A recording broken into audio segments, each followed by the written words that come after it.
Hello, my name is Stuart Mease, Executive Director of Employee Relations at Wake Forest University, and we're back at it again in 2021 with our market update for college recruiting and career services. I want to start off with a few general trends that we're seeing from a lot of employers. In fact, a NACE recent survey said 3 in 4 recruiters believed virtual recruiting was working for them. That's good for them, but there's some other impacts that's going to have for students and employers.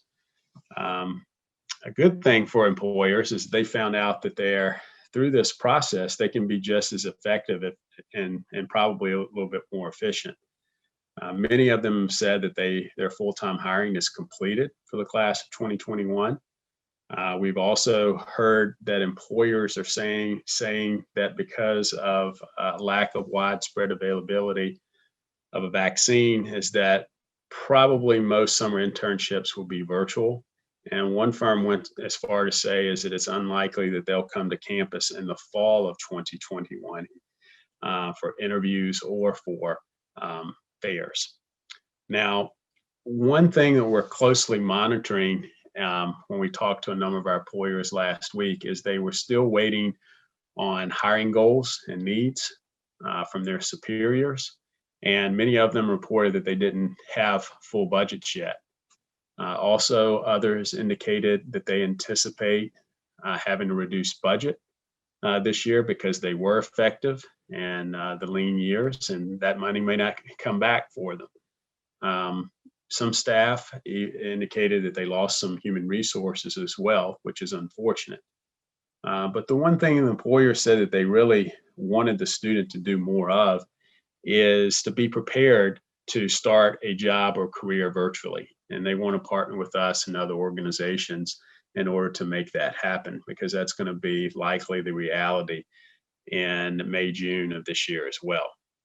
Now, what are we seeing with hiring at Wake Forest students? Some preliminary reports show that those students going to grad school is inched up a little bit, 3% year over year, and about 8% decline in the number of students that report having jobs at this time during the year. Not unexpected, a significant number, but not something that we couldn't overcome. But we'll continue to monitor that.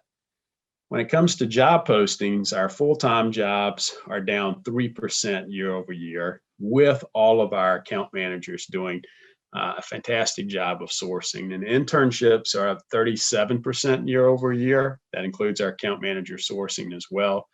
We've seen a higher trend in the Northeast and West. Primarily, we believe it's because they don't have to deal with the housing and commuting times. But also, we feel like overall, there's more internships because companies are realizing the benefit of short-term labor that may fill the gap of companies laying off people or furloughing people. Overall, our opportunities for our students is actually up 7%, while many other schools report double-digit declines in that at some reputable schools. In terms of applications, overall, our students have stepped up to applications. Total applications year over year are up 60%.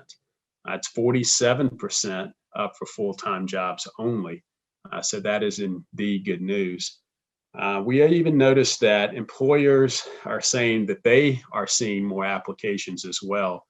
And they're seeing a much more diversity of applications from more schools, but also a more diverse applicant pool as well. One Big Four firm noted they had about a 20% increase in the number of applications.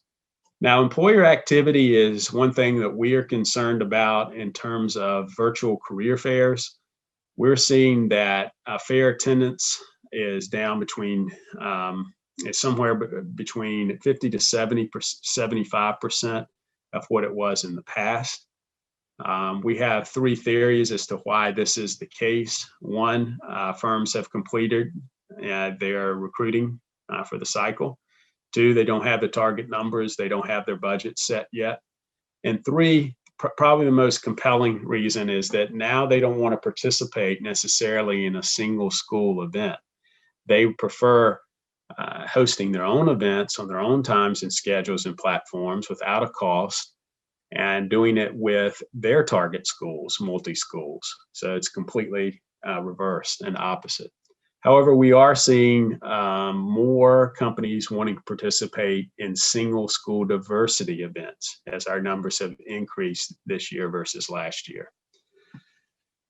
As I alluded to before, Career Center activity, people like ourselves at other schools are reporting declines in postings and even greater decline in company registration for school events.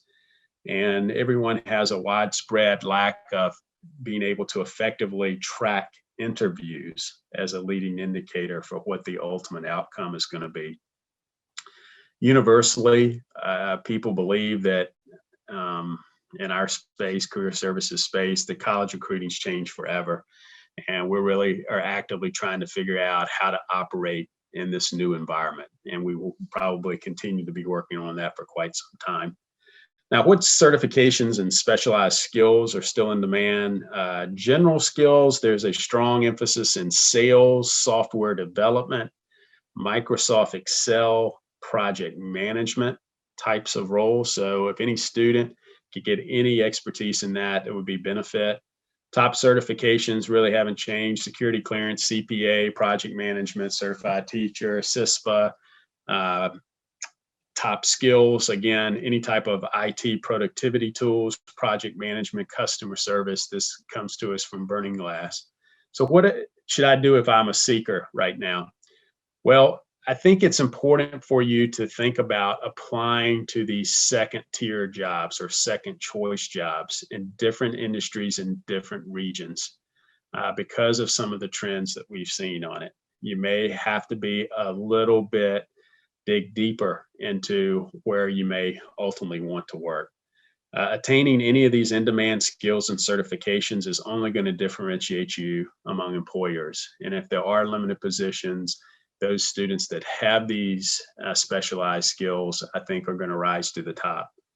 And then finally, as it's normally the case during a recession, you see a lot of students going back and getting a graduate degree, which is fine if you're getting a degree that is in demand and is something different that you don't have, but make sure you're getting that billable skill that the market desires. Otherwise, you could be digging a deeper hole into your financial future, into your career future as well.